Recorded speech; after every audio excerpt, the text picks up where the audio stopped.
दिल्ली से एक बार फिर एक बड़ी खबर है। बड़ी खबर कुछ ये है कि करीब दिल्ली की 91 ऐसी कॉलोनियां हैं जहां पीला पंजा यानी बुलडोजर का खतरा मंडरा रहा है।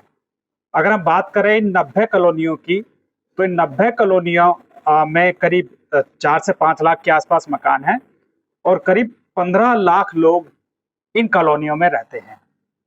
अब सवाल ये उठता है कि आखिर क्या खतरा है इन कॉलोनियों के ऊपर। दरअसल दिल्ली हाई कोर्ट और एनजीटी के ऑर्डर के बाद में यमुना के किनारे जितनी कॉलोनियां बसी हुई हैं उन पर जो है ये कार्रवाई होने जा रही है। दरअसल एक ओ जोन जो जो यमुना के किनारे जो कॉलोनियां बसी हुई हैं उन्हें ओ जोन की श्रेणी में डाल दिया गया है। अब ओजोन क्या होता है? ओजोन दरअसल ओजोन का क्षेत्र वो वह कहते हैं जो यमुना के किनारे का जो क्षेत्र होता है, या हम सरल भाषाओं में कहें कि वो जो डूब क्षेत्र होता है, जहां यमुना का पानी जो बढ़ने पर जिन इलाकों में भर जाता है उन इलाकों को एक श्रेणी होती है ओजोन, उसमें डाल दिया जाता है। यानी वहां लगातार बाढ़ का खतरा बना रहता है। अब इसी को लेकर दिल्ली हाई कोर्ट और एनजीटी की सख्ती के बाद में डीडीए ने लगातार इस पर कार्रवाई शुरू कर दी है। अगर हम बात करें जगतपुर इलाका, जो दिल्ली का इलाका है, बुराड़ी में आता है, बुराड़ी विधानसभा में आता है, वहां लगातार ये तोड़फोड़ की कार्रवाई ये चालू है। ये इलाका करीब, अगर हम ओजोन की बात करें तो दिल्ली का करीब 22 किलोमीटर में ये इलाका फैला हुआ है और करीब अगर हेक्टेयर की बात करें तो 97 हेक्टेयर में ये पूरा क्षेत्र जो है 9700 हेक्टेयर में पूरा क्षेत्र फैला हुआ है। और अगर हम इसकी लंबाई की बात करें तो ये वजीराबाद बैराज से लेकर ओखला के कालिंदी कुंज और उससे आगे जैतपुर तक ये इलाका पूरा फैला है। अब इस इलाके पर इतनी बड़ी कार्रवाई है वो होने जा रही है, जिसको लेकर तमाम राजनीतिक पार्टियां हैं वो इसको लेकर इसका एक तरह से गरीबों को राहत दिलाने के लिए इसका मुद्दा बना रहे हैं। लेकिन वहीं अगर हम सत्ताधारी की बात करें बीजेपी की, तो वो भी इस मुद्दे पर जो है स्पष्ट अभी फिलहाल कोई जवाब नहीं दे पा रही है, क्योंकि एक नक्शा जो डीडीए द्वारा जो जारी किया गया है उसमें तमाम ऐसी कॉलोनियां शामिल है जो कि जहां कई सालों से बाढ़ का पानी नहीं आया है। अब ये एक तरह से ये मसला बनता है कि अगर जिन इलाकों में बाढ़ का पानी पिछले कई सालों से नहीं आया है, पिछले 30 या 40 सालों से अगर उन इलाकों में नहीं आया है, तो क्या उसे भी ओजोन की श्रेणी में डालना चाहिए? ये एक तरह से एक विवाद का विषय है जो बना हुआ है, और ना सिर्फ सत्ताधारी पार्टी बल्कि विपक्षी पार्टी भी इसको लेकर चिंतित है। दरअसल ये एक वो इलाका है जहां लगातार जो है जो पूर्वांचली बहुल वोटर है वो इन इलाकों में रहते हैं। ये दरअसल दिल्ली के वो इलाके हैं जो पिछले 30-40 सालों में जो है वो डेवलप हुए हैं। दरअसल ये क्योंकि यहाँ सस्ती जमीनें हुआ करती थी और जो लोग यूपी, बिहार या पूर्वांचल क्षेत्र से जो लोग आते हैं वो सबसे ज्यादा इन इलाकों में बसे हैं। अब ये जब से ये खतरा मंडरा है तब से इन लोगों की जो रात और दिन का चैन जो है वो लगभग एक तरह से हराम हो चुका है, क्योंकि एक तिनका तिनका करके इन लोगों ने जो इस इलाके में घर खरीदा, अब उस पर बुलडोजर का खतरा मंडरा रहा है।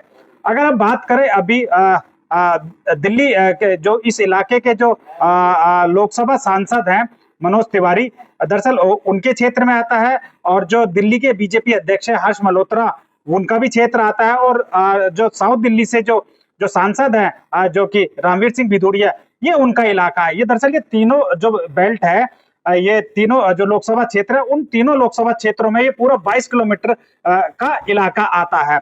अब जब उनसे सवाल किए जा रहे हैं तो उन्होंने ये कहा कि हम ये कोशिश कर रहे हैं कि जो डूब क्षेत्र का इलाका है उसको, और जो जहां अभी तक कभी पानी नहीं भरा, उसको हम अलग करने की कोशिश कर रहे हैं। लेकिन सवाल ये उठता है कि आखिर ये ऐसी जो परिस्थिति वो बनी तो कैसे बनी, क्योंकि जो एक बड़ी आबादी, अगर हम कहें कि करीब 10 से 15 लाख अगर लोगों की के घर पर अगर इसका असर पड़ता है, तो एक ये बहुत बड़ा जो मुद्दा है वो है लगातार। और आपको याद होगा कि जिस समय दिल्ली विधानसभा के चुनाव हो रहे थे उस समय तमाम ये वादे किए जा रहे थे कि जहां झुग्गी वहां मकान, किसी का मकान नहीं तोड़ा जाएगा, और इस तरीके की बात की जा रही थी। लेकिन अभी 1 साल बीतते ही दिल्ली की रेखा गुप्ता सरकार को 1 साल हुए हैं और लगातार बुलडोजर की कार्रवाई है वो चल रही है। चाहे आप खुद रेखा गुप्ता, दिल्ली की मुख्यमंत्री रेखा गुप्ता है, उनकी विधानसभा की अगर आप बात करें तो उनकी खुद की विधानसभा में जो शालीमार बाग गांव है, वहां करीब 150 मकानों पर बुलडोजर चला दिया गया। इतना ही नहीं, इसके अलावा जो दिल्ली नगर निगम द्वारा लगातार जो रेहड़ी खोमचे वाले जो गरीब लोग हैं उन पर रोज बुलडोजर की कार्रवाई चल रही है। तो इन सब के बाद जो आम लोग हैं वो अभी फिलहाल बीजेपी नेताओं की बातों पर विश्वास करने से परहेज कर रहे हैं, क्योंकि लगातार कहा तो जा रहा है लेकिन उसके साथ साथ बुलडोजर लगातार चल रहा है। वहीं दिल्ली के जो मंत्री हैं आशीष सूद, उन्होंने खुद कहा है कि अवैध निर्माण बिल्कुल बर्दाश्त नहीं किए जाएंगे, और उन्होंने इस बात की घोषणा की कि जिन जिन जो 5-4 मंजिल से ऊपर जितने भी पूरी दिल्ली में मकान हैं उनको या तो सील किया जाएगा या उनको तोड़ा जाएगा। तो इस तरह की जब बातें हो तो जनता का परेशान होना लाजमी है। अब अगर 90-91 कॉलोनियों की हम बात करें तो ये कॉलोनियां सबसे ज्यादा पूर्वांचली बहुल इलाके हैं, जहां जो लोग आकर बसे हैं पिछले 20-30 सालों में, और जो कि बीजेपी के कोर वोटर माने जाते हैं। चाहे आप उत्तर प्रदेश में देख लीजिए, उत्तर प्रदेश के लोगों को देख लीजिए या बिहार के लोगों को देख लीजिए। अब सवाल ये है कि अपने खुद के वोटरों को बचाने की बीजेपी की तरफ से फिलहाल कोई ऐसी कोशिश नहीं की जा रही है, क्योंकि डीडीए खुद उनके अंडर में आता है। अगर डीडीए ओजोन की श्रेणी से इन मकानों को हटा देती है तो कम से कम नहीं तो करीब आधे से ज्यादा, मतलब 75% मकान इससे बच जाएंगे। हालांकि वो उन मकानों पर लगातार खतरा बना रहेगा जो कि यमुना के उस पार हैं, यानी यमुना के डूब क्षेत्र में हैं, और जहां हर साल यमुना का पानी बढ़ने पर जो है पानी बढ़ जाता है। लेकिन फिलहाल जो खतरा है वो लगातार करीब 15 लाख लोगों पर इसका असर पड़ने वाला है, क्योंकि अगर बात करें 90 कॉलोनियों की तो 90 कॉलोनियों में 4.5 से 5 लाख जो मकान है वो है, और एक एक मकान दिल्ली के अंदर आपको पता है कि 3-3, 4-4 मंजिल का मकान होता है, और उसमें अलग अलग फैमिली रहती है। तो करीब 15 लाख लोगों पर इसका असर जो है वो देखने को मिल रहा है। और लगातार सत्ताधारी पक्ष बीजेपी द्वारा बात की जा रही है कि हम एक भी मकान नहीं टूटने देंगे, जबकि बुराड़ी इलाके में लगातार बुलडोजर चल रहा है, लगातार मकानों को तोड़ा जा रहा है, ओजोन के नाम पर तोड़ा जा रहा है। और इन सभी इलाकों में जिसमें बीजेपी दावा कर रही है कि उसे हम ओजोन से हटा देंगे, उन सभी इलाकों में ओजोन का बाकायदा बोर्ड लग गया है।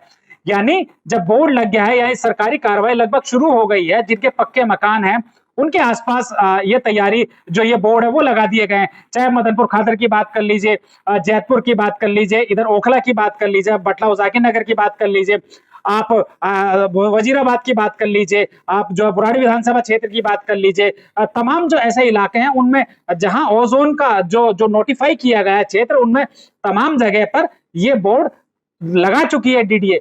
इसका साफ तौर पर यह मतलब है कि ये मकान तोड़े जाएंगे। अगर दिल्ली में इतने बड़े पैमाने पर तोड़फोड़ होती है तो एक बार फिर लोगों को वो जगमोहन, जो बीजेपी सरकार में जगमोहन जो मंत्री रहे हैं उनके समय में जो तोड़फोड़ हुई थी, वही लोगों को ये दिन याद आने वाले हैं।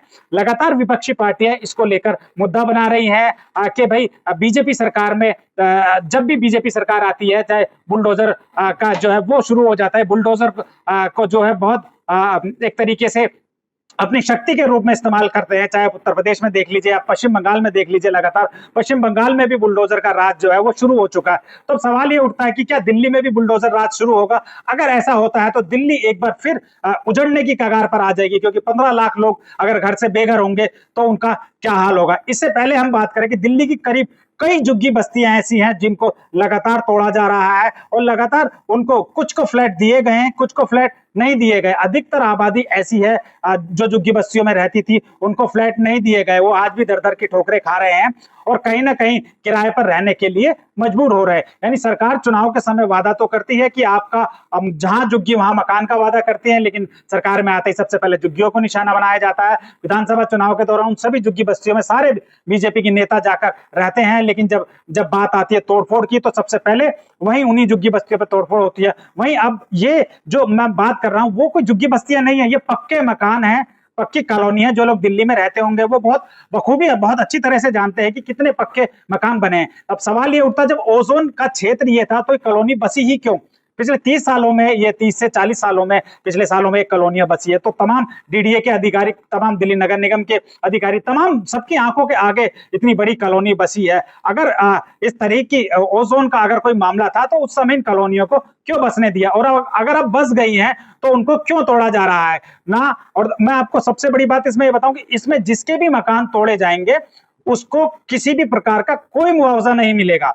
जैसा कि खुद शालीमार बाग विधानसभा में हुआ कि 151 मकानों को तोड़ा गया, लेकिन उनको सिर्फ राहत के नाम पर सिर्फ 3 लाख रुपए ऑफर किए गए। करोड़ों की संपत्तियां उन लोगों की हो गई थी, कतरा कतरा जोड़कर उन लोगों ने ये मकान बनाए थे। तो ठीक ऐसा ही कुछ इन कच्ची कॉलोनियों में होने जा रहा है। अब तमाम तरीके के कयास लगाए जा रहे हैं और ओजोन को लेकर हर इलाके में जो जो जहां जहां ये बोर्ड लगे वहां लोग दहशत में हैं।